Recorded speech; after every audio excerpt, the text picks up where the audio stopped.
Session with Dr. Farid Holakouee.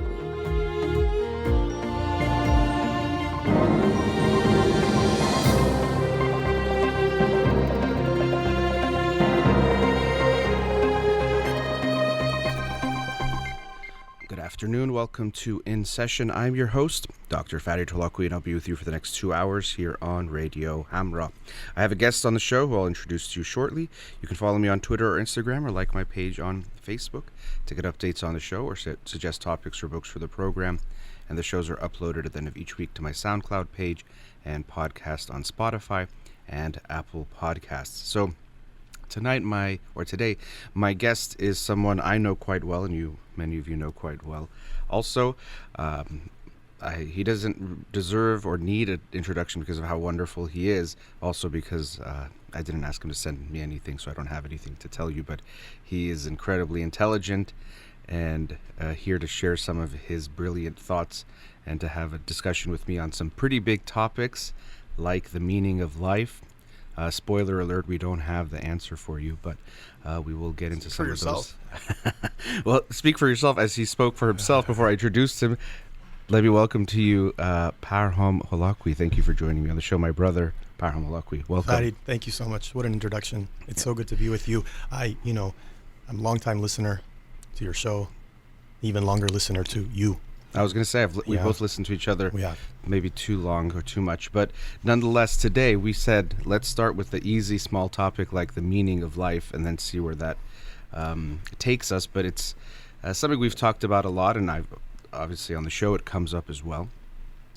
We had a nice conversation about it recently. We thought it would be interesting and important to bring up this topic. And as I said, it's not that we have an answer specifically, which maybe is part of even the discussion of the meaning of life, a question that we've long asked throughout human history, and even some of it might be because we can think the way we do that we even think about these types of things. That doesn't even need to be a meaning of life. Maybe we won't go there. But I like Viktor Frankl's account in Man's Search for Meaning, where he says, we ask, what's the meaning of life? But he says that it's a question that life asks of us, in the sense that each individual needs to find their own meaning of life. It's not that there's just one meaning, but we are asked, and it benefits us to find meaning and purpose in our own lives. And it's an individual journey. And I can't tell you what your meaning of life needs to be or should be. And likewise, someone can't say that for someone else. But I think that's a good starting point of looking at just when we look at a question like this, it's definitely not going to be something that the meaning of life is something simple. What do you think? Well, I think I've noticed often when academics, when they don't have the days that they don't have a lesson plan, they just ask really big questions because that gives them the freedom to go in so many directions. So this is an indication of lack of preparation, ladies and gentlemen, Farid's audience. But I will tell you this. Here's what I remember it was just a few days ago, me and Farid were having a conversation, and I was having the most incredible time. It was one of my most joyous moments. And I'm not saying this because he's in front of me. I'm saying it because he paid me to say it. No, I'm saying it because it's one of my most enjoyable moments is sitting with Farid and having a discussion where I think about things in a new way. He gets me to see things from a different perspective. And I just didn't want this conversation to stop. I had an appointment that I had to leave for. And by appointment, I mean I had to go to the gym.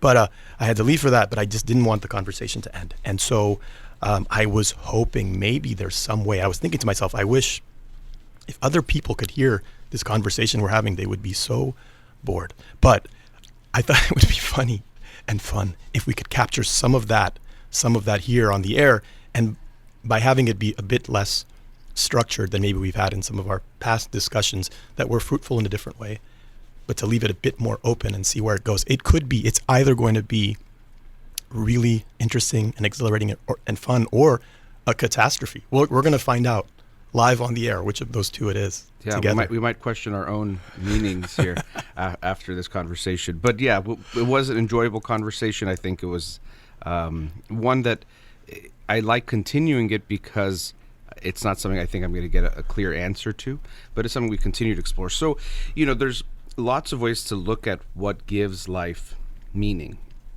And usually what we find in my own experience and in working with people is that a lot of times what we think is going to give us meaning in our life, like being successful or famous or getting certain things, usually does not make us feel that way. And so it ties into my own kind of conception of success, where it's not about what you get, which is often what we think: money, fame, attention, all those kinds of things. And it's actually more about what you give. So I think one of the foundations of a meaningful life is one in which you give something from yourself, of yourself, to the world and to others, that then makes it feel meaningful. So it's a strange way of turning things around, because if we also look at being a biological being, a lot of times it's about, well, how can I put the less effort and get something out of it? You know, that's how we survive.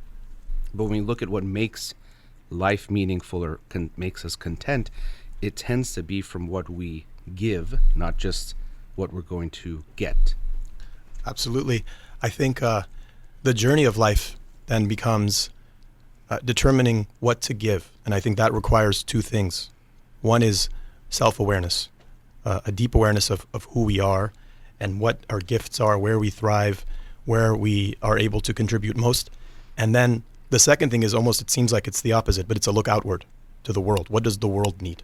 So trying to find that match between what we are, what our strengths are, and what the world needs. I think once we find that, giving, you're right, sometimes it's seen as something that's being given up. We're giving something of ourselves. And in a very crude and simple sense, that seems like, well, why would you want to give unless you can get something more in return? But once you're giving in that manner, where it's an expression of who you are, then we're nourished by that more than anything else. I think that's, in some ways, maybe the gift of life. The journey of life is to discover that. I think you found that in some ways. And I see you when you're helping your patients, when you're in your private practice or doing it in a more public sphere such as this. It's a place where I don't think you feel deprived of, or you feel your energy has been reduced. Mm-hmm. I think the example I've also seen of that is on our dad. I know that when he's at work, he's being nourished, he's being energized. It's not something that he's losing when he's giving. Yeah, absolutely. And it, even what you said, for me, and I think it's for everyone, it's also the meaning of life is a process, in the sense that what you described, like I do enjoy the things I get to do. I'm very grateful for them, but they've also slightly evolved in different ways. And I can see that there's more to it in evolving. So, sometimes we think of these questions, and that's why I said we don't have the answers, because it's not a meaning of life done. It's an ongoing process and understanding. And even if you found it for now, and it might be a guiding post or a direction, you're going to continue to understand it and update it and see what it means to you in different ways. And in different stages and phases of your life, the meaning could change.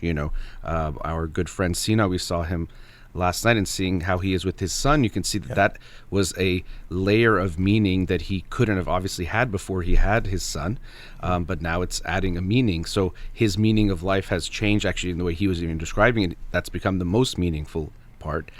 So it is a kind of, as we ourselves are living this process and journey of understanding our meaning of life is a living thing. It's not I found it and I'm done. Even if you do that, you actually might take away from that meaning over time. It might kind of erode. I agree. I think a meaningful life, I think, is one in which we are seeing the world with fresh eyes. The more we laden the world with our expectations of what it should be, or why didn't it match this thing that I expected? This could be of people. When we're disappointed in people, it's usually because they haven't, it's something that hasn't met our expectations. But if we see them as they are, they're being what they are, whether it's selfish or greedy or helpful or kind, whatever that is, that's what they're being. And when we also in our own lives have certain yardsticks, I should have reached this destination financially, professionally, or in whatever else it is. When we place those things, I think that's when we get disappointed. And that's when I think the meaning comes out of life. We should, I think, as you said, there's no final destination that we've reached. It would be, if someone tells you that I have the meaning of life, and I'm going to give it to you in the next 30 minutes, in the next segment, they've defined themselves as a charlatan, because these are, by their very nature, open-ended questions. And I think the most interesting questions don't have clear answers. Mm-hmm. There's mathematical proofs when we have a final answer that's more definitive. Those are less interesting to me than those questions that don't lend themselves to clear unequivocal answers. Yeah. And you even kind of this idea of meaning as a process. Even when we think of like living a purposeful life or a value-driven life, that purpose or value is a direction or a guiding force, but it's not like I'm done. I found my purpose. Even within that, you have to go towards something, right? Even if you found, my purpose is to make music, it doesn't mean, well, I'm done. Now you have to make music. You might learn how to become better at it, how to share it with others, how to collaborate with, there's a whole bunch of things that go within that. So I think it is very important, though, to find those values and find that purpose to create that meaning, but recognize that it's going to be more of a now directional guiding post rather than I found it and I'm done, which is, I think, what people think is like, I found my meaning or I found my purpose and I'm done. But again, it's more of this direction rather than it's this destination that you've reached and you're done. I think in some ways it's to alleviate our own anxiety to know that we've reached the destination. We have achieved. I have the meaning now, and it's much. The truth, I think, about these things is that it's, like you said, it's constantly evolving, and we have to be at peace with that. I mean, even when we saw our good friend Sina last night, he's with his son, and he's going to continuously surprise him as he grows. And he's going to, whatever predetermined idea he has of who he will be when he's 2 years old and 3 years old and as an adult, he will determine that. His son will. His son will determine that. And he has to, I think, at best, you allow that to evolve. And I think life is similar. Life is going to continuously surprise you. And it's our ability to adapt and evolve with those surprises and be at peace with those things, rather than to have a fixed version of, okay, this is my meaning, and I now have reached this, and if anything strays from that, it's going to cause me to feel frustration. Right, and as you said, that's partially, the anxiety is finding it, and then the anxiety is being flexible to change and evolve with it too. Because it's like, well, if I found it, I'm afraid to change it because how do I know if I'll find it again, or what I'll go to is better or good, or I can handle it, or it's the right destination, and it is scary to have that flexibility to see what life, what's happening in life. And I think this is, and maybe we'll continue on the break, at least I'd like to share some more ideas on this. When we're talking about meaning, again, it's not this I found it, it's a kind of this, you find some things that are driving you and guiding you. But I think if we don't recognize that, we can get very stuck in our lives in the sense that we don't see what it is that we actually can do, the opportunities that are there. And so the values are important, because what I see happening with even myself, clients, people in your life is happening to us much more than we're choosing the way we want to live our life. And there's constraints and things that happen that we can't all control. So I'm not saying just do whatever you want whenever you want. That doesn't make sense either, and that would be actually ignoring your responsibilities and things like that. But there's this way of just, okay, I have all this stuff and this is happening, that, and now I have to do that, and then the next day and the next day, and there's not this, I've chosen to live my life in a certain way. And so it requires pausing and reflecting and saying, well, what do I want? What are the principles and values I want to guide my life? And what is in 20, 30 years when I look back on my life, what would I have liked to have done or I think is good? And you don't even really know. You don't know how you'll feel in 20, 30 years, but what are the values that I think I'd like to see guided my life to get me to where I am? And I think that leads to this sense of contentment, which I also will want to touch on too. Yeah. Contentment versus happiness. And there's, of course, different ways of defining these terms, which will make it important. But we are at a commercial break. We're gonna unravel the mysteries and the meaning of life in the next segment. We need another, I think 15 minutes should be enough, right? I think we do it about 13 should be good. Great. Cool.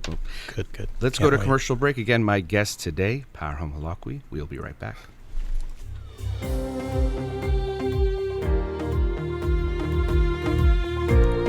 Welcome back. Again, joined by Parham Holakouee. We are talking about the meaning of life. And in the previous segment, we talked about how it's more about values that guide you towards a sense of meaning or a kind of a feeling and experience of meaning, rather than meaning being some destination that you found, and once you found it, there's nothing else for you to do. Essentially, it's very easy. And then I also said how you have to pause to kind of find those values that are going to guide your life, that they might not just come to you, or life itself might not just on accident become meaningful for you. And even as I say that, I recognize some people in their lives might feel it's harder for them to take that pause, or they might have more stresses, and that can actually be its own discussion of allowing the space for people to find their meaning means that people need to be taken care of to some degree where they don't have to focus on just survival. And this ties into some things of Maslow's hierarchy of needs, we could say.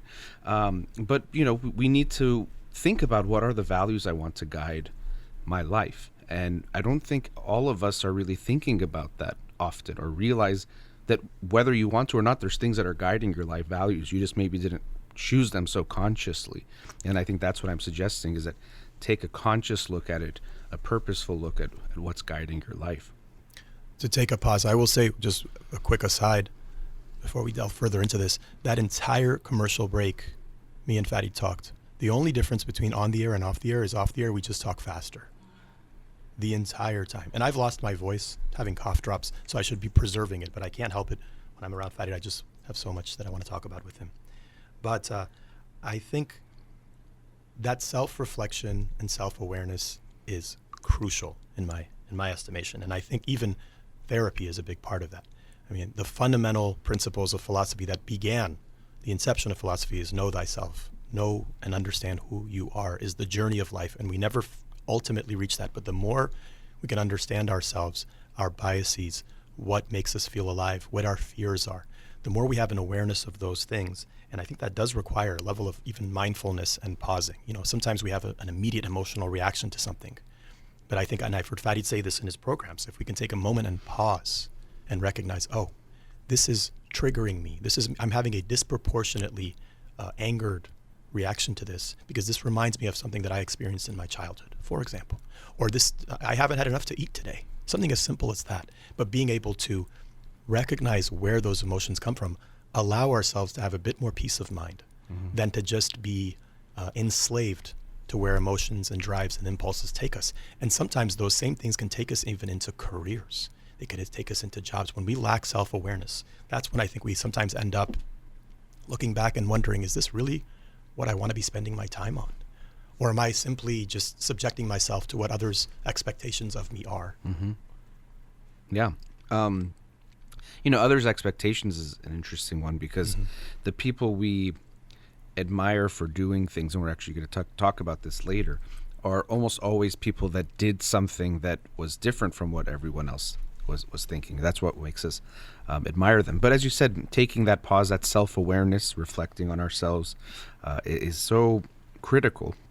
And I don't know if we want to get into some of the values that we think could be important to use or important to guide your life, but we could think about the things we want to do. So for example, one of the things that does seem to relate to meaning in life is, as I said before, in a way, contributing to others in the world in some way. And so anyone you talk to, ourselves included, if you say, would you like to help more people? No one says, no, I don't like that idea.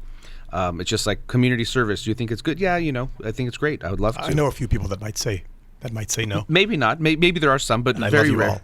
Yeah, very rarely will you find that, but there are some. But in general, people think, of course, I would like to do those things. Yeah. But it does take it doesn't just happen by accident. So even for me, doing something like community service in some way, I realized I want to help others, but I wasn't necessarily doing it. I had to make it a part of my week, where it was a non-negotiable, scheduled part of my week to do it, even though I had the same desire and intention before I was doing it. But I had to kind of pause and make a change and include it in my time, or else it wasn't going to happen. And same with anything else that we do or don't do. Everyone thinks you should exercise more. Exercising is good. Reading is good. Doing these things are good, but we don't necessarily have them in our life because, as I was saying before, life kind of is happening to us. We say, oh, I just don't have time, right? People that exercise a lot, it's not that they have 28 hours a day or they're not busy people. Often they're incredibly busy people that prioritize that and make sure it's in there. So this is what we mean by looking at not just values, it could be even behaviors, actions that you want in your life, and even those usually are guided by something good. For example, I want to exercise because that leads to more health, makes me better, makes me more capable to help others, to be there for people that I care about, and is good in a lot of different ways. So that's guiding what you're doing. But if you don't consciously look at your life, you're not going to have it there, and you can look back like, I wish I did that thing, but I didn't. Absolutely. And I think there are a lot of psychological behavioral biases. A lot of the economics literature and research has focused more on this over the last few decades. And so if we simply rely on what we feel is the right thing to do in the moment or day to day, we are not always going to do the thing that's optimal from the bigger picture. Mm-hmm. And so even something as simple as compassion and empathy and service to others, or even donating, charitable donations to others, if we wait for the moment where the impulse and the emotion and the compassion strikes, and that's the only times we give, we may not give as much as we think we should, looking back over the last 6 months, over the last year. But if we embed that into our lives through structured ways, when we're thinking clearly about what we want our lives to be filled with, then those become the habits, and those habits end up having positive consequences that we can then look at and say, oh, over the last year, I did exactly what aligns with my values. Mm-hmm. But if we allow it to just be a momentary, moment-to-moment, even day-to-day experience, we may look back and think, gosh, that is something that would make me have a much more nourished, valued, fulfilled life. However, I didn't do it, simply because I didn't take the time to structure it and embed it into my life in a structured, consistent manner, as you have. You have done that. Well, I mean, I've done it in some aspects and not all. And that's actually, I was going to suggest, based on what you're saying, is like you can do a type of an audit. If you know, it's kind of like a meaning audit, purpose audit, whatever you want to call it. But I think it's important, going back to your know thyself and self-reflection and self-awareness. You know, let's say you could look at your whole life, but let's say even the last 6 months or last year. What I've done terrible. Okay. No, I'm kidding. It's we all have in some ways. We hope, I think we should be able to see the good and the bad. Like, absolutely. I've done some things that are good. I like these things. And what are things actually I think I would have liked to have done more or not have done that I did. Yes. And, take a look at that. And this is part of doing any of these types of things involves a honest look, which also means we need to be non-judgmental enough to allow ourselves to see the bad, because often the reason why we don't see the bad is not because we don't like it, just because we don't like it. It's that we know we're going to punish ourselves so much if we see it, so we don't want to say anything was bad. So we don't even take the appraisal. Yeah. We're really fearful of looking at the report card when we know the grades aren't good. We may never look, and so it doesn't allow us the permission to update and to assess and really fine tune the analysis. These things were good. Reward yourself. But these are areas in which, not in a punishing, shameful way, but just, recognizing that my life will be even better. I'll feel better. I'll be healthier, whatever it is that you need to, and that you're valuing, that you want to enhance. Yeah, the non-judgmental part to me is necessary, because even, like every day, sometimes when I work with couples, or, I talk about, you would hope that someone's desire is in the relationship, how can I be a better husband or wife to my partner? Doesn't mean you're bad, so you're not judging yourself.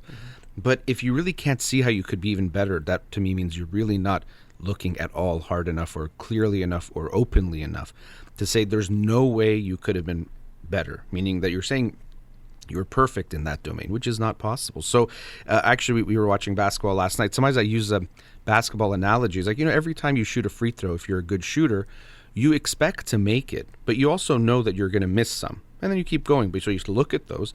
But so we strive to be good, and you can even think you're good and be proud of yourself, but you always can recognize you can do better. So if you can't go to sleep and think, okay, as a husband today or a wife today, or as whatever, role of your life, what did I do good and bad? If you can't find it, hopefully you have to find something good too, but if you can't find something I could have done better, to me that's a little bit odd and means you're not looking in the right way. It represents two things. When one, you can ask somebody, what are your flaws, or what would you like to work on? What would you like to improve? And if their answer is nothing, that to me reveals two things. One is it's a lack of self-awareness, because every human being that has ever lived is flawed. Every human being that ever has died has had areas where they could have improved. Mm-hmm. So that is something that is universal and everybody has. It represents the lack of recognition of that, so a lack of self-awareness. The other thing that it represents is the sense that to be a good human, I must be perfect. Mm-hmm. I mean, that is a standard that maybe implicitly is within someone, that noticing a flaw, noticing a mistake, noticing an error is fatal. And there are people that can't, if they make a decision and someone points out that it was an error or that it can be improved upon, they see it as an attack on them. And so they will go through all kinds of maneuvering to dance around that, to avoid being seen as making a mistake, versus someone who understands, as a human being, I am flawed. I will make mistakes. I will be imperfect. And that doesn't make me, that is by definition what a human being is. Recognition of that, I think, even in who we choose to spend our time with as friends, as business partners, as a spouse, that understanding that, no, I'm not the perfect husband. I'm not the perfect wife. I have things that I want to work on. The key is not to be perfect or imperfect. Is that person recognizing those things in themselves? That's the key. If you have that, you have someone that you can work with, I believe. Yeah, and I mean, and starting with ourselves, we have to have that openness. It's like, if you don't want to acknowledge that you're not imperfect right now, that means you think you're a finished product, you can't get any better. And we should feel that if in a year I look back and don't feel like I grew at all or made any improvements, that's in a way a waste of a year. That we were not, by the way, that's very judgmental, I guess, but you didn't use that year very well. Or if you haven't learned, I forgot if it was Daniel Kahneman. It was one of these books, and I really loved the quote, but it was kind of like, if I don't look back in a year, maybe it was Ray Dalio, and be like, I was kind of stupid about some things, then what did you do in that last year? You didn't learn and study and grow and update your ideas.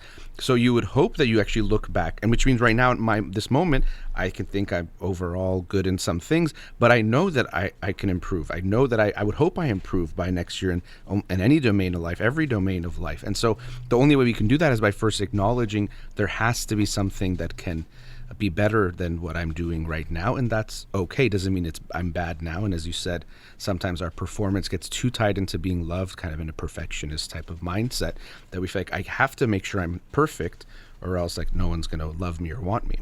Yeah, it's two ways of looking at it. It's one is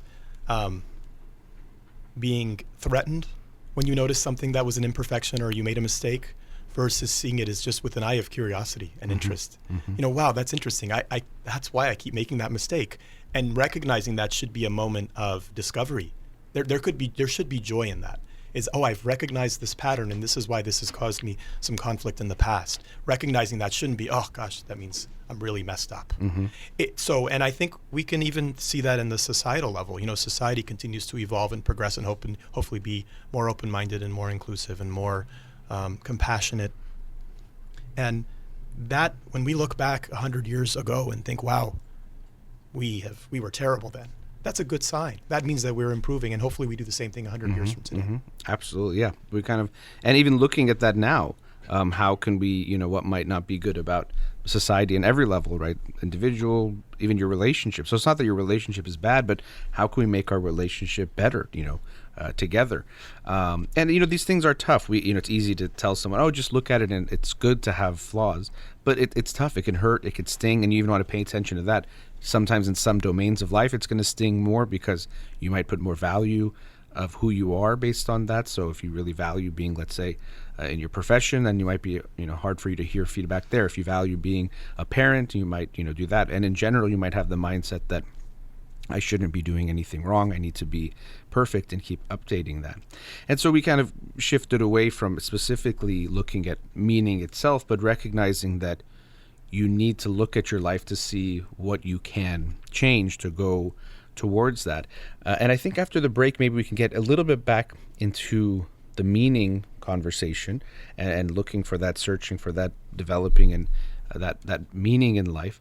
And then also something related to that we wanted to touch on was, how I want to be remembered, which relates to things like legacy, and then also how we look back at history and historic figures. But how I want to be remembered, I think, is an interesting conversation, something you hear a lot, very common in interviews. They'll ask someone famous, how would you like to be remembered? And maybe we can talk a bit about that as well. So again, my guest today, Parham Holakouee. Let's go to another commercial break. We'll be right back.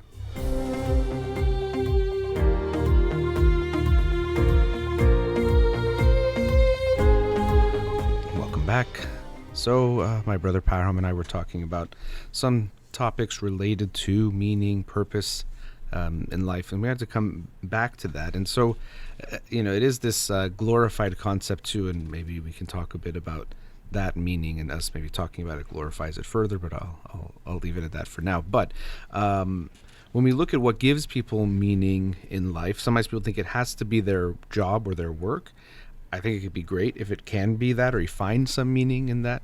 It doesn't mean it's that your job is this most incredible thing and it has to be, a cancer researcher or someone, just a few professions that are so meaningful. You can find meaning in anything you're doing if you look at the perspective in that way. And even when you look at that book, Man's Search for Meaning by Viktor Frankl, he talks about that it's really about the way you approach something. Even pain can seem meaningful if you approach it in a certain way. If you say your arm is hurting, you say, well, that's not good. But if I say your arm is hurting because you're protecting your child from getting hit by something, you might actually almost love that pain. And be like, I'm so glad that that's the pain that protected my child. So even pain can become meaningful. So it's about how we think about what we're doing as well. But so people in their life, they find meaning, but I think it's also important to, in their work, but it could be through your relationships and other things as well. And relationships seems to be a big area where meaning comes into play and makes for a meaningful life for human beings, or really any social being. Over the break, I had a little time to think. I also realized my headphone wasn't even in. So I was wearing headphones, and all it was doing was a decoration on my head. No meaning. No meaning, and I now hear I hear your voice more clearly, but and my own voice. There's something about a microphone that makes you talk more quietly and with a certain voice. I've just realized that. Right now, yeah. Anyhow, but I think, to me, when I think of meaning, I think it comes to, if I can sum it up in my mind, it's maybe three things. I would say, one, it is connection with others. So those real close relationships with people, whether it's family or friends, where when you're with them, you are growing with them and you're seeing them, and just having that bond, having that connection, I think is one of the most meaningful things in life. I think life in some ways becomes meaningful when whatever it is that you're experiencing in your life can be shared. So that's one. Two is understanding. So for me, the moment I understand something in a new way, something that was a puzzle, a riddle I couldn't understand, and I begin to get a glimpse, there's a bit of a light on what really is going on. That's a very, for me, a very meaningful moment. It sometimes it's just seeing things from a different vantage point when you haven't seen before. So understanding is the second one. And the third one I'm going to come up with right now, because you need three of everything, is my understanding.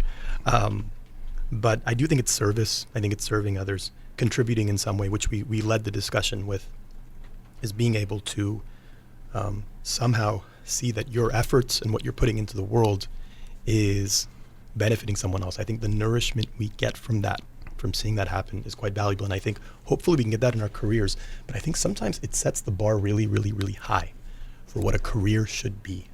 And I've seen this particularly among younger people today when they're deciding what their career should be, because it's supposed to be something that fulfills their passion. It's their calling. It's what they've been placed on the planet Earth to be. That is a really, really high standard for a 20-year-old to find. Mm-hmm. And impossible, in fact. When we see people that live meaningful lives, it's really rare that you see that they had that same blueprint for what they were going to do from when they were a little kid. That passionate life was something that was discovered. It was a journey that led them there, and they could never have anticipated how they would end up where they are. And so we were talking about sort of being open to the surprises and the unexpectedness of life. And I think even in this, you must be. It's not you shouldn't know exactly what your calling and what your place on earth is for when you're at any age, really, but certainly not when you're 20 years old. Yeah, and I think, some of that is this, almost like going back to that, is it something I'm getting or giving? It's almost like there could be a sense I want that meaning for me, like I want it, and I should have this feeling, and I should get this. And it is more a work in progress, and you have to work towards that. And related to that, what we're talking about, this like journey type of mindset, a lot of times we think, because we see it in movies or we hear some stories anecdotally, that your passion or your meaning is going to hit you like in this aha moment, and for some people it does, but for most people, when they talk about finding their passion, it wasn't like this one aha moment. It was much more of this journey of doing things, trying different things, doing something they really liked and realize actually there's this one offshoot of it that they like, or actually doing something they like and realize there's a way they do this that's not good, and I like this thing so much I want to help it change, and so then they change it, and so they couldn't have predicted what it would look like. And so that's why I think it goes back to the values guiding you rather than the aha inspirational moment that changes your life forever.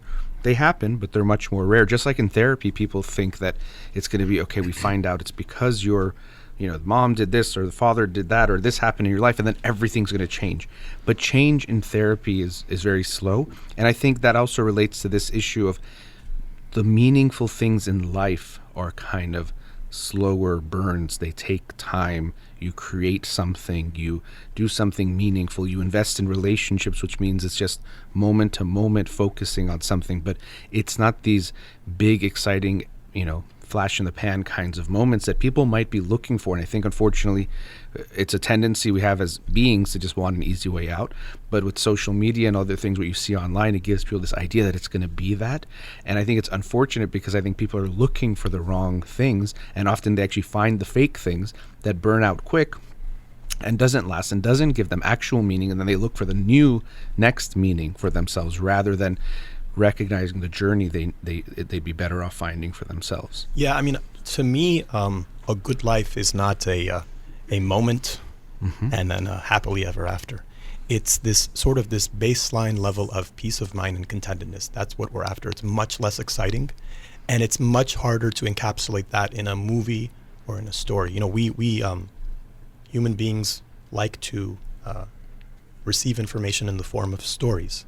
And it's the same reason why you'll never see a movie where someone is just working on themselves. There's always going to be a bit of a struggle, and then a moment where something is overcome, whether he found the love of his life or she found the career that she's been after, and it happens in an instant. And so because that makes for a good movie, it makes for a good story, it sometimes is kind of implanted into our minds that our lives should be that way as well. And life just isn't. It's a journey. You do see people that live very passionate, fulfilled lives, but it's rare that they say any of that happened in an instant. It was a journey, and it was a slow progression to get to that point.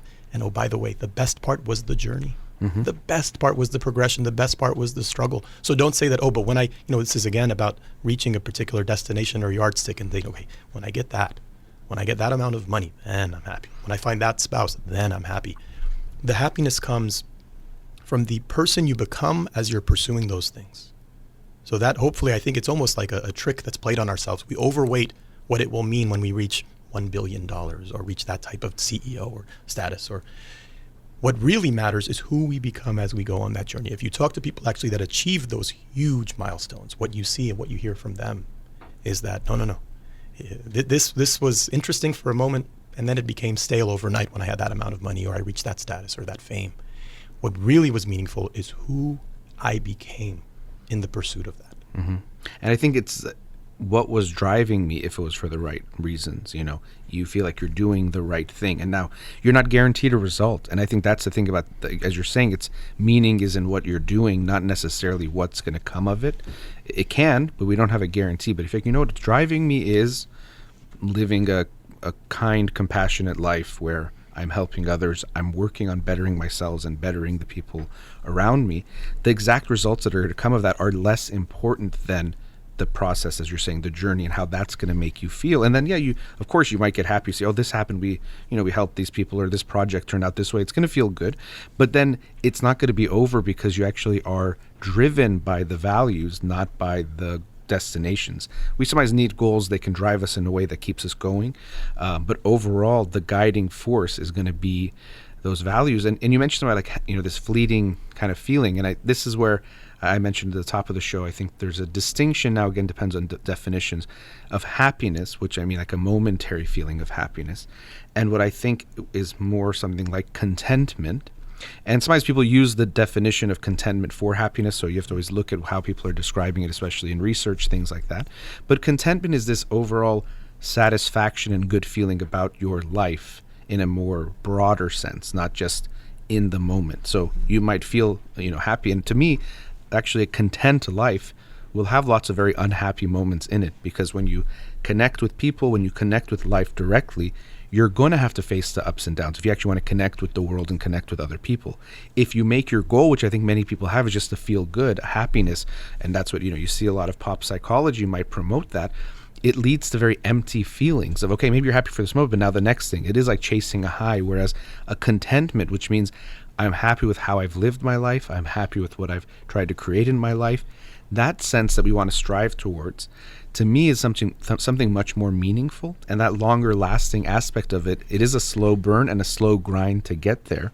But that's going to lead to, in my opinion, a much more meaningful life. And what we should strive towards is not happiness per se in the way we think about it, which looks like the ideal, but a real contentment. And then also with that is a sense of fulfillment about your life. Yeah, and there's research that supports what you said that I thought was interesting, where people that believed that their primary goal in life, chief among them, was to be happy. Happy almost in the sense that you were suggesting, such as like pleasure. So pain and struggle and fight is to be sort of you want to avoid that as much as possible.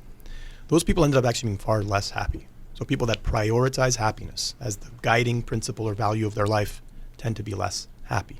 And I think the reason that they were rationalizing for why that might be is that when pain hits, when a struggle or a challenge hits, it hits doubly hard for someone who has that perspective that life should be happy. On the one hand, it's the pain and the struggle facing them. Two, it's they're not fulfilling what their life should be.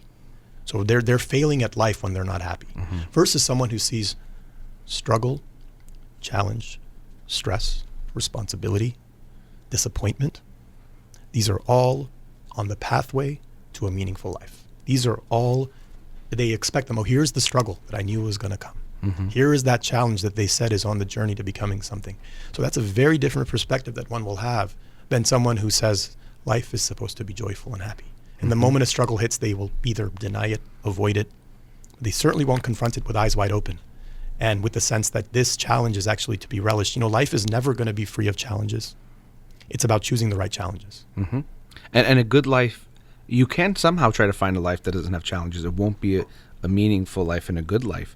And this also brings up the aspect of expectations of reality and expectations of what things will be like. So yeah, if people, we think of relationships, romantic relationships, there's sometimes this mindset of it's this fairy tale and it's magical and shouldn't they make me feel good all the time and make me happy and complete me and all this stuff. And it is very meaningful and very beautiful. But if we go into it with this mindset that I shouldn't be frustrated in the relationship, right? If it was my soulmate meant to be, I shouldn't be upset, or they shouldn't make me feel bad about stuff if they, if that's going on. Then you're going to be disappointed, and then you think this is the wrong thing, it's the bad thing. So we do have to recognize if there's not realism, then even like with your work, you might say, no, if it's a meaningful and passionate work every day, why am I in this meeting that I don't like? It's a bad job. It's like, whatever job you find or whatever career you have, there's going to be parts of it that you don't like, even if it's the most meaningful, perfect job for you. You're not going to like parts of it. So yeah, there is a important element of recognizing the expectations. I think that's also something I'm seeing with pop psychology and sometimes, people online and different things that you'll see is like this idea that you can live a life where every moment is good and every moment's beautiful and I never get sad and I never feel bad. And that's, it's not realistic, it's not real, it's not meaningful, it's all these really bad things. And then, going back to what you're saying, people feel like, oh, I'm like a failure because I don't feel like this guy or this girl does who's happy all the time. What's wrong with me? When it's like, that's not even possible and it's not realistic and they're not even feeling that way. But I think it's unfortunate this way that we're pushing people, this kind of toxic positivity, sometimes you'll call it, or different things where people think that life, why should it ever feel bad? Why should I ever feel bad? Mm-hmm. And to me, that's not realizing the reality of things and what makes things good. If you never feel bad with your partner, you're doing something wrong. Yeah. You guys are not handling the relationship right at all, because genuine closeness is brought through having the open conversations that don't feel good in the moment. It's easier to just say, hey, pretend like it's not there and let's just laugh about something, rather than saying, you know what, I want to talk to you about something. Those dreaded words, we need to talk. I really need to talk to you about something. Let's do it. Absolutely. Anytime. And I think that's maybe the not way. On the air. Maybe not on the air, but that's how you're going to get close with someone. If you don't do that, you're never going to get close. So I think, you mentioned something about like the expectations. And if we have these unrealistic and unhealthy even expectations, it's going to lead obviously to unhealthy outcomes. Yeah, and I think what a lot of that pop psychology and a lot of the things that are out there more, I think are addressing, whatever, I think our dreams, the things we seek, are often less about what will make us happy in reality.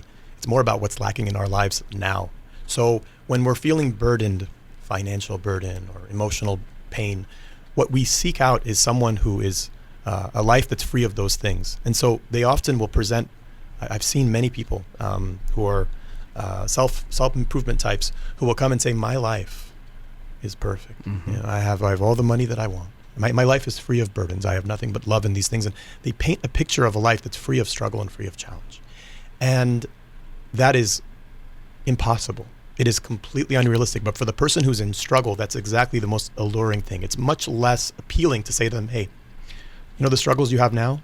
We're going to trade them for different struggles, better struggles. You're going to be much happier. It'll be more aligned with who you are, but there'll still be struggles. There'll still be stress. There'll still be pain.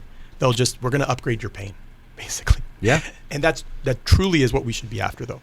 Upgrading the struggles and the challenges in our lives. That should be our journey. And that's a huge step. That's a fulfilling life. Yeah. And, you know, you need to have those struggles, and people that say, you know, do you want a life that has no struggles? And I even see this when people talk about relationships, like relationship coaching and things, or not that I'm saying relationship coaching is bad, but some ways they talk online, let's say, post videos where it's like, do you want to get your partner to do what you want? You know, do you want to, and it's understandable that as, again, living beings, organisms, we want to have control over things, reduce anxiety, get what we want in the moment. That's what drives us in a way.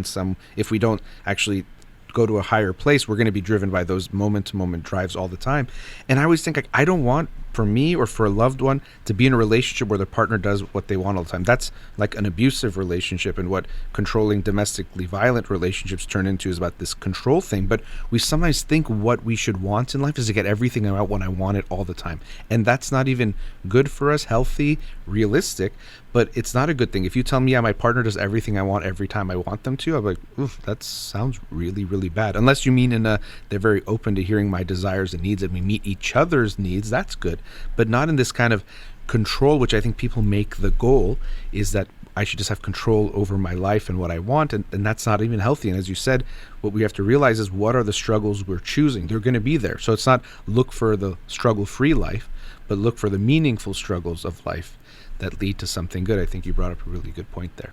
Let's go to a commercial break again here with Parham Holakouee. We'll be right back.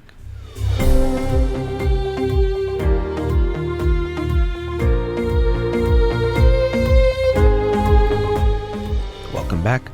So again, my brother Parham and I have been talking about the meaning of life, and of course there's so many places to go, but some maybe take homes, things like that you have to pause and think about it and really focus on a value-driven and purposeful life.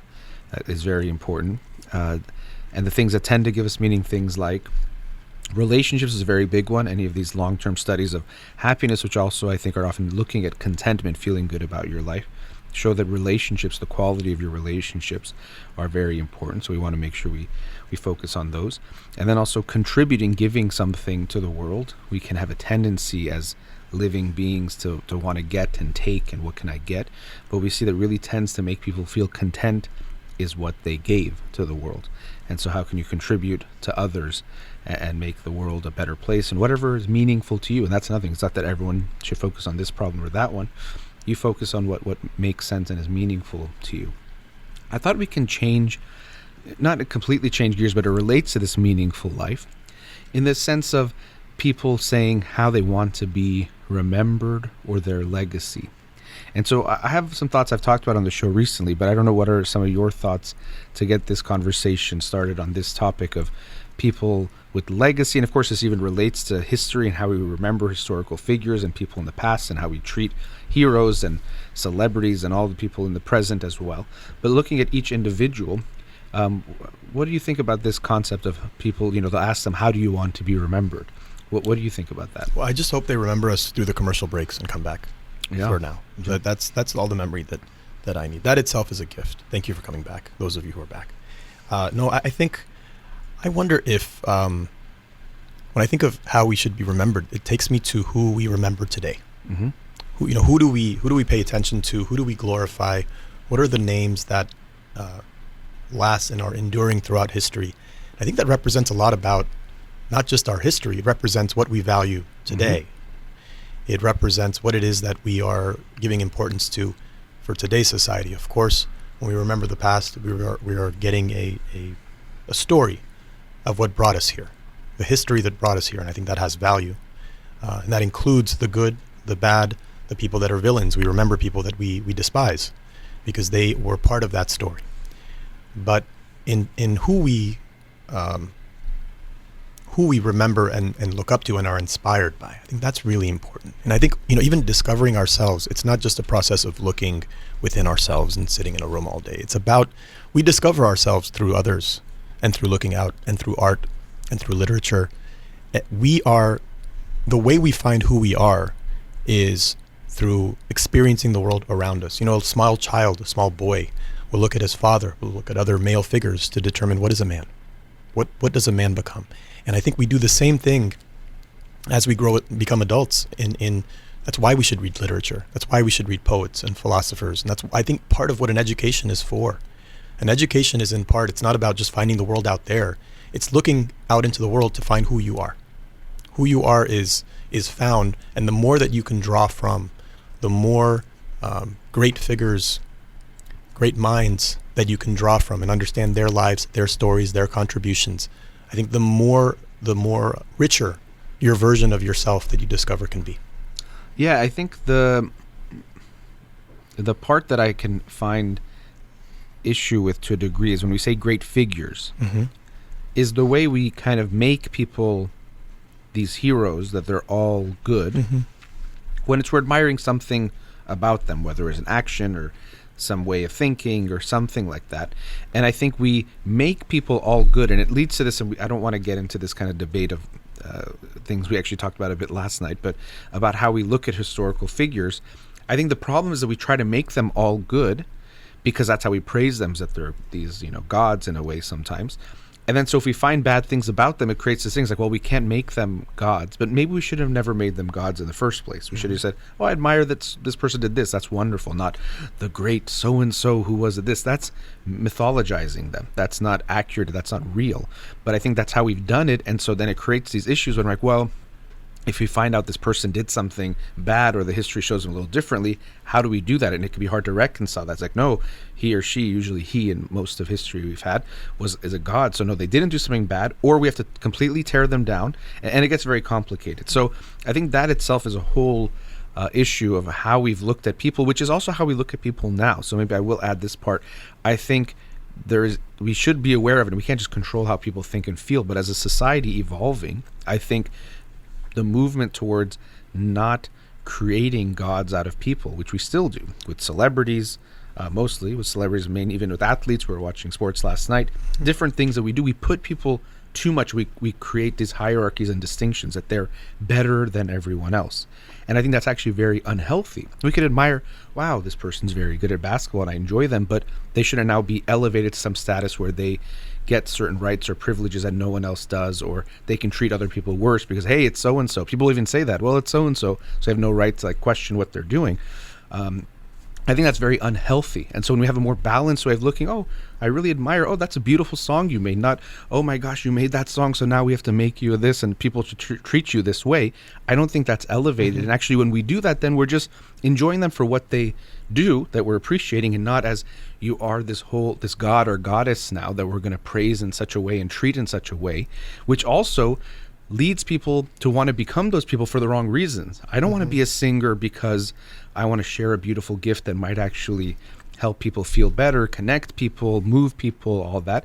I want to be a singer because I want to be rich and famous and get all the things that come with it. So it's actually driving the wrong values even in the people that go into different fields or different positions because of that. So I think the dehumanizing we usually talk about the lowering people, which is of course horrible and horrendous, but there's also a way we dehumanize by making people into gods that I think is very unhealthy, even for those individuals, but for society as a whole. I completely agree. So I think what's important is as a fundamental foundational principle, human beings are fallible. Human beings will inspire us in certain areas, in their art, in their athletic prowess, in their ability to think, in so many areas, but they have flaws. They are all fallible, and they should never be elevated above what a human being above what a human being naturally is, which is a flawed, imperfect person. What I think causes trouble, I think the reason that this ends up happening is that the smaller and more insecure we feel, the more we like to make someone a big hero. You see little kids, they always have superheroes. They have people that they look up to that are bigger and stronger because they are small and they're still figuring out their way in the world, and they feel disempowered in some ways. And so we do that as a society too. I think adults are doing that as well. Mm-hmm. We seek out people that seem bigger than life. And that gives us, in some small way, some sense of security. We make people bigger. And I think we need to be, a bit more enlightened and recognize that this person, whatever their strengths are, I can be inspired, I can learn from it, I can try to emulate what they are. But I don't see them as a perfect person. I see them as inspiring in this realm. Right. Even, and not emulate them as they are, that part, that, that aspect of them. Even like I'll see things like Albert Einstein, and then people say, well, what did he say about love or something? And it could be something insightful there. But what he did that was a great contribution was scientific thinking. But then people take this to an extreme of the whole person, just like, well, what did Einstein eat for breakfast? Maybe that's gonna no, that wasn't what made him what he did. Now eggs and bacon. Okay, great. Yeah. So it's like people look at these things, or how does so-and-so live their day? There could be something. I'm not saying we shouldn't look at any of it, but I think people, again, because they do this wholesale, well, if so-and-so is this hero, this amazing person, everything about them is great. Or even, they're lucky to have this person as a mother because the mother was like a famous whatever. I don't know if they were a good mother or not. That's why I tell people, not just about celebrities, but in general, people say, oh, why did they break up? He was lucky to be with her. She was lucky to be with him. You never know what it's like to be in a relationship with someone or to experience someone in that way. So you can say, they look attractive to me, but I don't know what it's like to then judge this person that they must have been ungrateful or stupid to end the relationship. I don't know. And so similarly with these people that we admire, we try to say they're all good. Oh, I want to be that person. And we don't know what they were like in all those ways. You can say, I admire this, and you're actually creating something in your head, and you might realize it's not about them. It's that here's these characteristics I'd like to aspire to.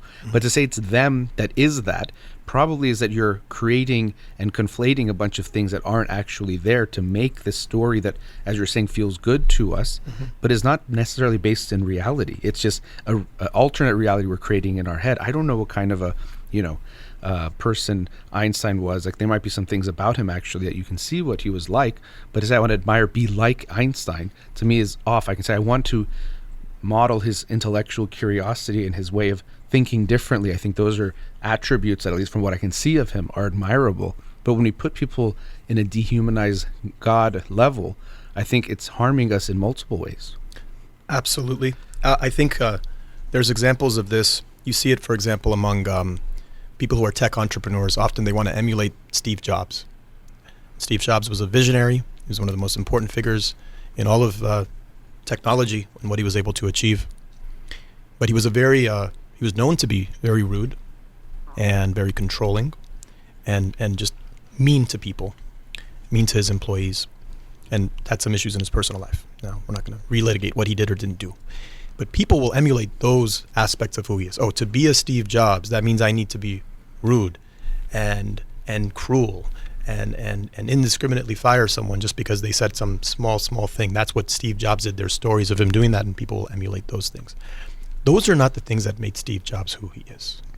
So that's why I think the way we are inspired and look up to people does need to be much more fine-tuned. Mm-hmm. We need to fine-tune that to say there are things about this man that were remarkable. Follow those things. But the totality of every single thing that this person did, and the example you say about, like, what did they have for breakfast? I mean, quite literally, people think that because someone was so magnificent in this particular area, that there's something to that. There's something to the smaller things. Often not. They were magnificent in that area. And this notion that we can then become that, or should try to seek to emulate and follow that, that's also, I think, a foolish thing to do. We should draw from all of humanity and all the things that inspire and make us sort of feel that there's something to follow or something that we can learn from. But ultimately, we have to find ourselves. Mm-hmm. Who are we? We begin with this person we want to emulate. As little kids, we'll even dress up as Superman or as our favorite athlete or those things. But over time, those things just become little tokens, little things that we can add to our library of things we get inspired by and have learned from. But ultimately, all of that should form the only thing that's going to make us truly feel fulfilled and make our contribution to the world is if we find out who we are, authentically what we are. And that will never come through following someone else. And here's the thing about Imitating following someone else is that what we realize is we're not following an actual person because it's this mythologized view. Now you're saying, I want to become something not real, essentially. So of course it's going to not help you, because it's that I want to be this myth. No, you can't be a myth. You have to be a human being. And that's why I think it's not good that we mythologize these people and make them these things, because that's not what they actually were. And then we think we have to become that or try to become that. And it's not good for us to try to become something that's not realistic. It's not even there to begin with. And so if we realize, I admire this about them, like you said, we notice different things. It's good to be inspired by people. Of course, that's very good. Like, wow, look what that person did there. But that's it. I'm not going to say because they did that, now I also think however they are in their relationships is good, and whatever their political views are, I have to agree with. No, I just like this part of them. Yeah. Then that's how we should view people. So throughout history, I think, and now when we look at people, we should look at that aspect of just the things they did and recognize that, but then not make them gods out of it. Just, it's admirable, but that's it. But we don't need to create gods anymore. Even like as you were saying, as children, and we definitely do it as adults, I kind of see it as society as children.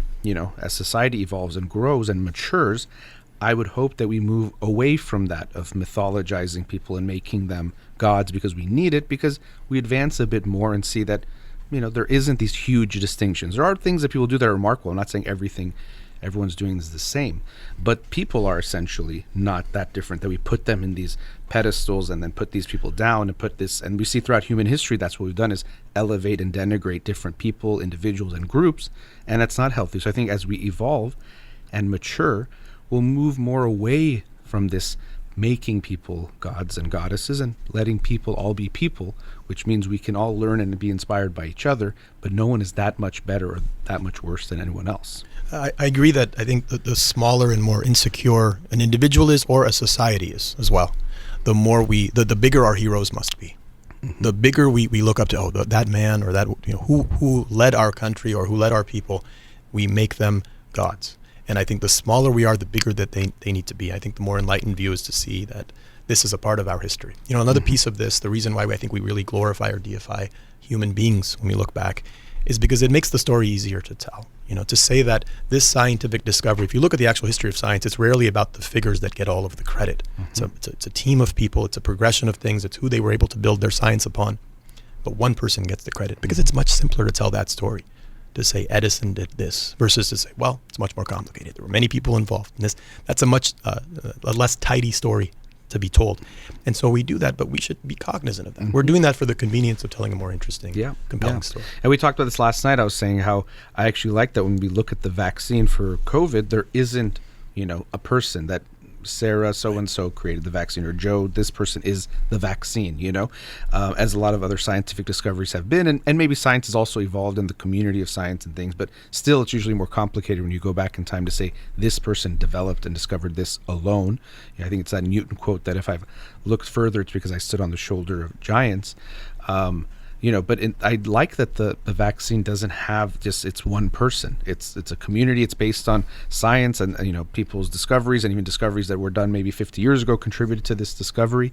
I think that's more real.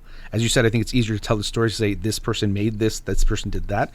But the reality of life is that it's less like that. Things are done interdependently. Not one person independently does almost anything that's meaningful and good. And I think it's important for us to recognize that. And actually, I do think it's the evolution of society is that it's going to become more that way, that we recognize the collective action that's there more than just individuals have changed everything. I think it causes lots of negative things, and maybe we can touch upon that after the next commercial break. So again, joined here by my brother Parham. We'll be right back.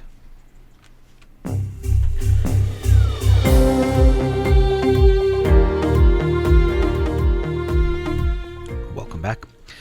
Joined again by Parham here. We're talking about different topics like the meaning of life. And so Parham, how do you want to be remembered?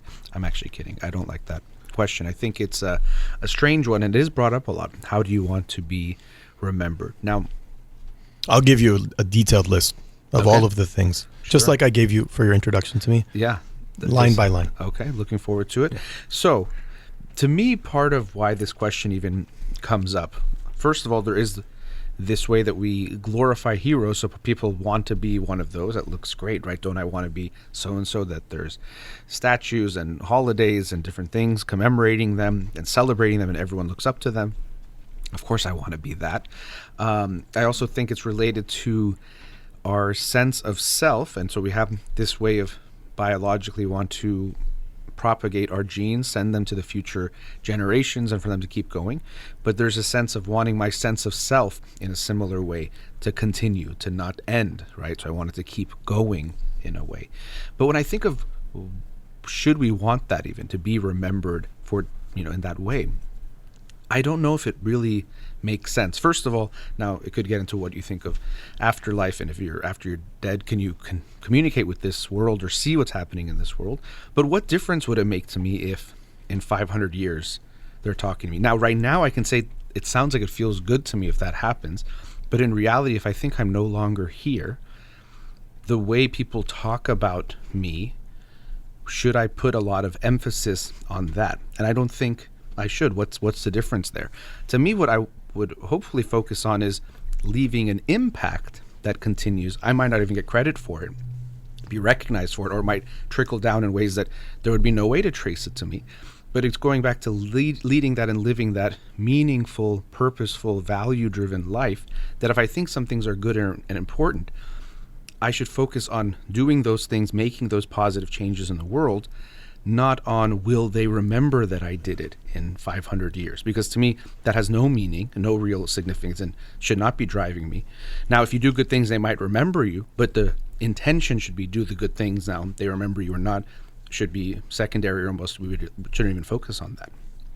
Well, I will just say, the more we focus on the self, the less happy we are. That just, in my own personal life and in people that I've experienced, the more their attention and their focus and what's motivating them is them, who they are and how they'll be remembered, how they'll be seen. When that's the focus and when that's drawing most of your attention, that tends to be a recipe for a far less meaningful life, a less happy life, and making whatever it is that we prioritize in life, you're going to stray further from that. The more you're focused inwards on the self. I think even in the momentary things, when I'm having a conversation with you right now, if I'm focused inward, those are the moments where I think it's least enjoyable, and I think I'm contributing least. But when I'm focused squarely on you and on the discussion and how fruitful this is and where we might be going, and I'm just curious about what the next discussion will lead to, that's when it's moving in the right direction. The moment I'm focusing on how will this be remembered, even this show, we stray from what we need to be doing right now in the moment together. Yeah, you're giving less, right? There's less of you to give if some of it's consumed by that thought or that thinking. And so, of course, yeah, as you mentioned, it relates to being in the moment, being present, because there's more of our faculties, what we are is there rather than it's focused on something else. And so, yeah, that's why I think when people get focused on that, even, I mentioned the vaccine, if people were so focused on, am I going to get credit for this? Is it going to be my name? They maybe would do things like subtly sabotage their, coworkers or colleagues that might make it, the good thing is we're creating this to save lives. It might interfere with that. And that's what I mean is I also think because how we glorify individuals, it makes people want to strive for that because it seems so great. Wouldn't it be nice to be the guy or the girl who's like associated with this and celebrated throughout history for this? But then individually, when I make that my focus, then because of that, it's going to shift the way I do things. If I'm like, well, I want to do this thing, but would I get credit for it? No, it's going to be, there's no media around it or it's in the dark, so I'm not going to do it until it's seen more. I'm taking away from what I contribute to the world, which that's what I'm saying. It should be the driver. Everyone, look, no, I can't deny that too. If someone said, you're going to become known for this, or people like that, it feels good. There's a feeling that I could recognize is there. And as I always say, listen to the feeling, but it doesn't mean let that feeling guide it. I might recognize that feeling's there and I can get it, but I don't want that feeling to guide how I live my life because I think it's kind of a more immature or doesn't really have value. I can get where it's coming from and makes sense, but it makes sense more for me that I'd want to live my life in a way that the values are what's guiding it, which means that doing the right thing, whether or not it's remembered, or not focusing so much on how it's remembered as much as the impact. Leave a legacy with impact, not by your name. Yeah, I think I agree with all of that. And I just think we're at our best when we're not taking ourselves too seriously. We really need to be a bit lighter about ourselves. The stakes are really high. I think we today in society, we've set a society up, particularly in the United States, where everyone has these ambitions to be really noticed and noticeable and making this dramatic, huge, powerful impact. It's almost like it's facilitating, cultivating narcissism. And It is impossible for a society, let's just focus on the United States, of 330 million people, for us to have 330 million stars. But anyone short of a star feels like that they're not enough. Even movie stars are looking up and saying, oh, but that person has more. If I would, then I'll be happy. Once I reach that person's status, then I will be. If the people at that caliber are still feeling like there's something that they need to be, that they're not, that even they are feeling less than, I think we've set up a society that's really a struggle. We're taking ourselves far too seriously. Make an impact, do the things that you love, help the people that matter to you, serve the people that matter to you. But we got to lower the stakes.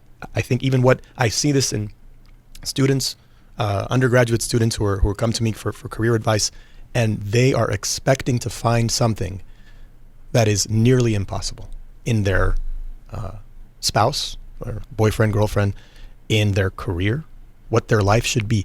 They're just setting themselves up for disappointment. There is no way that set of expectations is going to lead to a good life, because you're constantly going to be disappointed with the person that your friends are, with the person you're in a relationship with what your job is, and what you are every day. And so I just wish we could be a bit easier on ourselves, even when we're talking about these big questions of meaning, is to come down to this idea and this notion that meaning people that are seeking meaning and asking that question too often are probably having a less meaningful life. Meaning will find you. Do the things that matter to you. Do the things that give you a sense of purpose. Do the things that you're passionate about and that align with what your strengths are, where you feel alive, where you thrive. Meaning will come to you. Don't go seeking it out and saying, where will I find the meaning? Because with that, it's like trying to catch a butterfly. You won't get there. You won't be able to catch it that way. Mm-hmm. Unless you're a butterfly catcher. Butterflies can, yeah. People, they do that. But nonetheless, if you're searching for it, I have to find it. I think it does kind of derail us, or it kind of, again, it's like you said about happiness, same kind of a thing. But this, how will I be remembered is what I think is something to recognize. Again, you have a desire for it. You want that. Everyone's going to want that. But when we see where it's coming from, I think it does relate to this sense of self, this desire to be remembered. Why should that drive you at all is something you just wonder. Again, if you're doing something good and they remember you, that makes sense. But it's almost the same thing. Do I want to be remembered, or do I want to do good things, and the byproduct might be that I'm remembered in that way?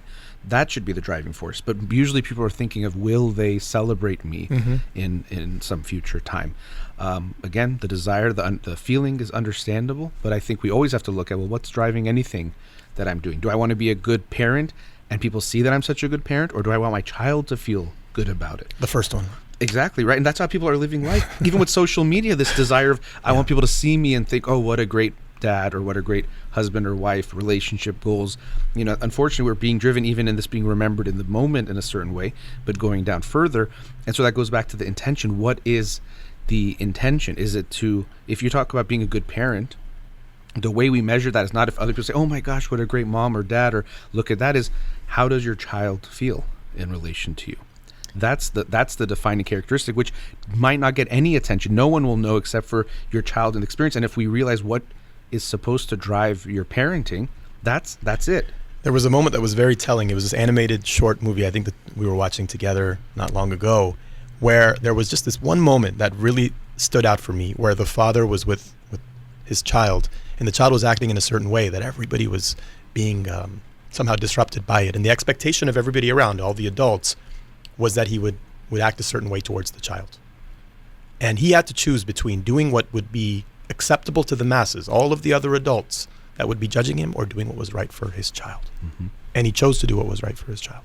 Despite that, that's the test.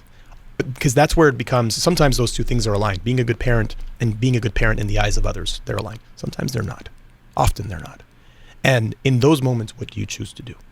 And I think that's the guiding principle that we should have, is what's the purpose behind what I'm doing here? And I think it's when we feel small, purposeless, and things feel less meaningful, that we seek that meaning in the eyes of others. Mm-hmm. Yeah. We want people to tell us what we're doing is so good, or be seen as good, rather than doing what's right, which might not get the response that you're looking for, because it oftentimes doesn't seem that way. Like you're saying, they might have an expectation, treat your kid this way, or do this or do that. The values are what's mattering. If we always focus on others, now of course we could learn from others. We've talked about this before.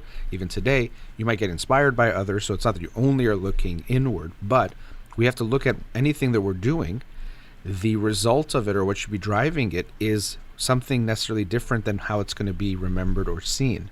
And that's what I mean, is that I think people can get so focused on, well, how will it be remembered, that they're like, oh, well, I'm doing this, I think this will be right, but if people come back and look at it, they won't realize why I did it, and they might remember it some way.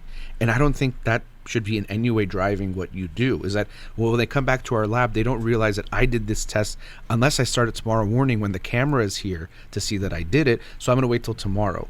Well, you're just focusing on being remembered rather than, you would hope what's driving you is to do the work to bring the progress about, which you would want to do as soon as you can. And that's my big concern, is that people get more focused both on, of course, being seen in the moment, which we're seeing, as I mentioned, with social media and all these things. But then also when they think of even being remembered, which is even kind of this more distant, crazy kind of a thing. And at least you can say the attention you get now, you might experience it. But it's kind of funny to say in 500 years what they think of me is like, you know, going to impact what I do or don't do. Mm-hmm. Again, if you want to do good things and that might get remembered, yes. But if you want to be remembered and that's why you do certain things, that to me is absolutely the wrong approach on that. Let's go into our last commercial break. Again, joined by my brother Parham. We'll be right back.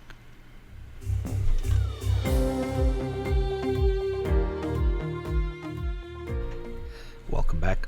So here with my brother Parham, and we've been talking about meaning, finding meaning in life. And so it is this kind of grand type of thing that we can talk about. And I think that is important. That, and as we said, being driven by values, being driven by purpose, taking time to look at your life, to not let just life happen to you, but to live a purposeful life that you have chosen, to choose the values that will guide you, choose the things you want to have there. And I think we wanted to wrap things up going from that macro kind of big level, kind of going more micro, and recognize that meaning is made in moments, or meaning is made when we have a mindful mindset. And anything that starts with M, I guess right now is coming to mind. But meaning is something that you're making those moments, or how you approach day to day. It doesn't have to be, oh, there's meaning in life today because some huge grand thing happened. Mm-hmm. It can be in any kind of small interaction or experience you're having. We can constantly and consistently be finding those meanings and things, but we have to focus on the moment to moment, or we miss those moments of, I don't want to say magic in something that's mystical or mythical, but that those experiences can be very meaningful if we allow ourselves to experience them. Fadi, before I begin, we're only using words with the letter M. Okay. That begin. Is that right? That's I just want to confirm before. I think this is a really important point. You know, we talk about meaning in this grand sense, and I think meaning is it's something that it happens in the smallest things, or it should be in the smallest things. I think it's about, I think one thread that I see that cuts across great philosophers, great thinkers, great artists, is not that they see more things, that they see more in the simple things. They'll see the same simple thing that we see, and they see the some depth that we don't notice. And I think that's in life too, even in relationships. You know, you could be with a friend, you could be, I think back again to last night with our friend Sina with his son, and the way that he was immersed in his boy was beautiful. And it was such a simple interaction. And so I think meaning is found in taking the smallest things and finding meaning in that. That's what meaning is about. It's not about having a statue of you or how you're remembered in 200 years. It's about finding it even, and I will say it shouldn't necessarily be in some grand thing. This conversation right now with you was a very meaningful conversation for me. And I was trying to just, as much as possible, forget about the external circumstances and the microphone in front of me and all the other things in the studio, and just focus on you and the things that you're saying. And I hope to do even better at that the next time. But I think that's what it is. I think that's meaning. Meaning is found in finding depth in the simple things that we do. Mm-hmm, mm-hmm. Yeah, meaning is found in that mindset, is that you're looking and experiencing the world with that outlook. I guess I used words that don't start with M also, but you know, many mothers masquerade making memories. I'll stop. Nicely done. Yeah. That was pretty good. That was poetic.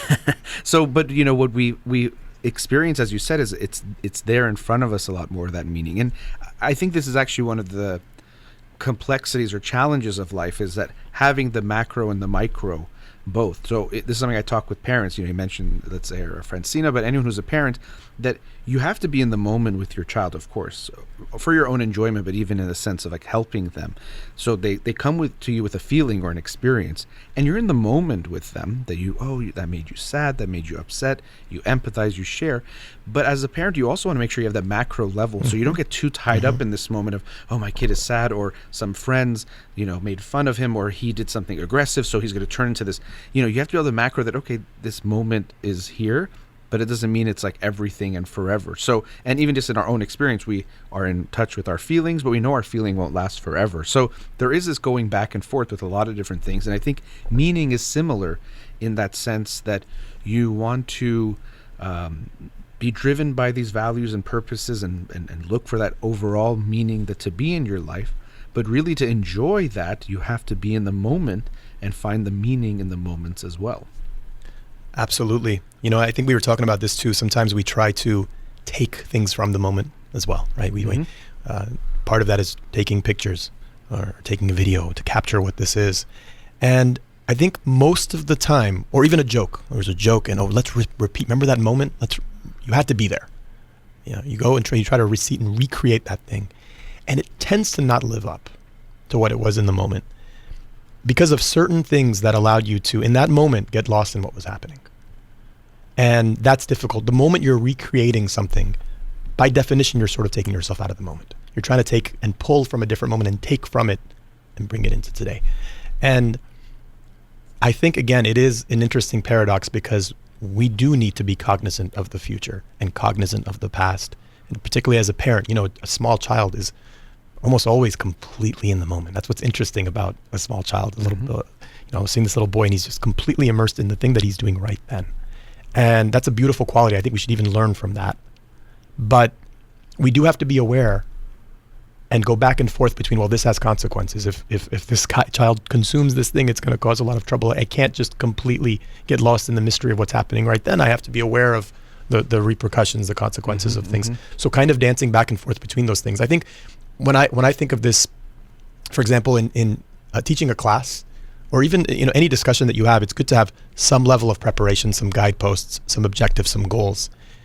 But if it's too overly scripted or predetermined, it loses some of the spontaneity that makes it interesting for people and interesting for yourself. And so, but you also don't want to be completely as a clean slate, and just because that also can lead to frustrations. That sounds like a good idea in theory, but ultimately you're there and you're like, I wish I had a little bit more behind me, a little bit more ammunition. So there's a balance. And I think life is that as well. Is we come in with preparation, we do our best to create a better future, a better day for ourselves through things that we do. We pack our lunch, we want to make sure we're ready for tomorrow, but we're also, with that, not completely fixated on the past or fixated on the future. We do allow ourselves to, with the preparation that we have, almost prepare so that you can be spontaneous. Yeah, that balance has to have both. And I think the reason we talk, like, mindfulness is so important. But of course, you can't be only in the moment to really experience life. And even if you try to, you actually can't, because we know that what we experience is a lot of our brain predicting what's happening, what's going on. So it's interesting to even think about that. It's not really possible overall. But really, to live life, you have to plan a bit and look in the future as well. You have to learn from your past and your experiences and your memories. Even your relationship with someone, now you feel something, but it's built from the memories and connections and the experiences you have with them, which you don't have to rethink about. They're just there. But you have to find that balance, or even just to prepare for life or do things. Now, certain times we might get lost in the moment. I think that could be good, but that's what you're saying. It's a balancing act. Sometimes you can do a certain activity that, because of the kind of, maybe even prepared it to have it, that you can totally lose yourself because it's going to be okay with what you need to do next or what's going on in your life. But overall, being more mindful is something that most people, especially in the Western world, especially with technology and the way that things are, the way we use certain things, can benefit from being much more mindful and recognizing they're missing so much of the meaning and the beauty of their life because they're not experiencing their experiences day to day, that right in front of them something beautiful is happening. Not, it also goes back to this idea of, it's not, you'll get to meaning and then life will be good. Life can be good now as you're creating your meaning and finding it. But it's in the moments that we really want to be aware of that. And that's really where the magic happens. Yeah. And I think even in this paradox of preparation and spontaneity as a metaphor for preparing for a class, but also in preparing for just how we live our lives, I think it's the motivation behind the preparation that is an issue. One person might think, I don't trust myself. Let's say they're doing public speaking. I don't trust myself to be able to be spontaneous in the moment. Therefore, I'm going to dictate every single word, every cough, every part of what I do so that I can alleviate the anxiety that I feel now and in anticipation of it and in the moment. With that motivation, I think you are completely taking yourself out of the moment. On the other hand, I think someone who prepares meticulously to create and foster the environment in every way, based on how the class is structured, where everyone's seated, the topics that he thinks would be most interesting, maybe a few guideposts to bring him back. That just gives that person the confidence to be spontaneous. In other words, again, you're preparing yourself so that you could be spontaneous. And the more you do with that intention in mind, I want to do everything I can so that when I'm in the moment, I can be fully present. And that's a metaphor that I can use for public speaking, but in life, it's that way as well. Not to predetermine things and try to excessively dictate I've seen people, they literally will map out their life. I'm going to do this. And then at the age of 23, I'm going to do this. And then at 26, this. At 30, I'm going to get married. At 33, like everything is very, very predetermined. And that gives them a sense of safety, security, alleviates any anxiety about the uncertainty that the future just is. But I think we're at our best when we have given ourselves the tools so that we could be in the moment. The tools so that whatever comes our way, we have the trust, the ability, the confidence that I know there's going to be surprises. And I have the ability to take those on and make the best of those. Yeah, it's, I think there's having some constraints that actually are liberating in a way because of that. Because, I was thinking of like a dancer, and if they know they have this whole floor to dance and they know that it's safe even if they go to the edges, then within that they can create something beautiful because the constraints actually liberate them in a way of giving them the space to do whatever they want to do within that. And so I think bringing it back to the context of what we're saying is if we have the right guiding values and principles that are guiding what you're doing, exactly how they're going to play out. And, even as I'm looking at it on my hands, it's almost like these different colors and how they're going to blend to create something beautiful. You can't know and predict because it's going to happen when you get to those places. But you want to make sure you're starting with the right values and constraints that within that you can be as flexible as you want to be. You can do everything you want with those within those bounds. I think it is actually liberating, and it is finding a balance of kind of chaos versus rigidity, flexibility versus things being too rigid. It's not a black and white type of a thing, but you want to look for that. And if you are guided by the right things, I think then you can have that freedom to just explore within that and let what happens based on those values. I love that analogy. You're fine-tuning your choice of the colors and the paintbrushes and the things that you bring in to have. But then the way they mix and the way they come together, all of that, you've opened yourself up to things that you can't foresee, because that's the reality of life. And actually, that's what makes life most interesting. I mean, it is not a predetermined script. There is no blueprint. Again, if someone comes and says, I have the meaning of life, this is where your life will be, they're by definition a charlatan. And that's a beautiful thing about life, is that we don't know.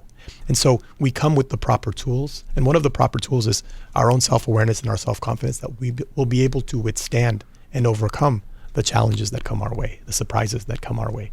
And with that, I think that to me begins to drive you towards a meaningful life.